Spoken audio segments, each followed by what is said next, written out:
키워드로 뉴스를 살펴보는 빅데이터 뉴스 빅뉴스입니다. 오늘자 8천여 건의 기사에 가장 많이 나온 단어들인데요.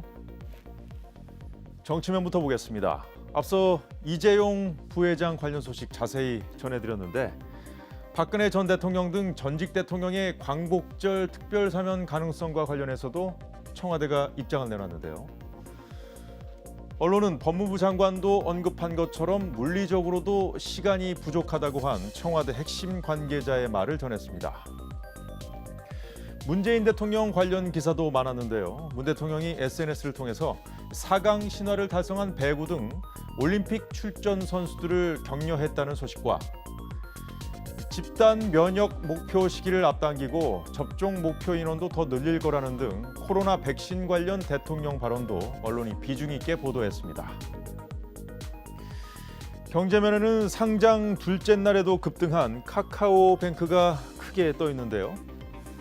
언론은 단숨에 시총 10위권에 진입한 카카오뱅크의 상승에 주목하면서 이를 보는 시장의 시선은 엇갈리고 있다고 보도했고요.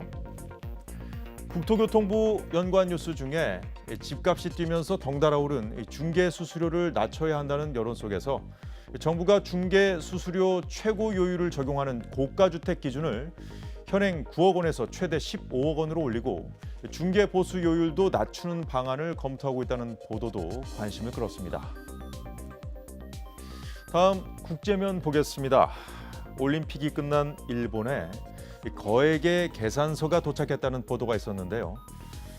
언론은 도쿄올림픽 총 비용이 수십조 원에 달할 거라는 현지 언론 보도를 인용하면서 코로나 사태로 인해 관광 수입 등 부가 경제 효과는 전무해 적자로 남을 비용을 도쿄도와 중앙정부 등이 나눠서 부담해야 하는 상황이라고 전했습니다.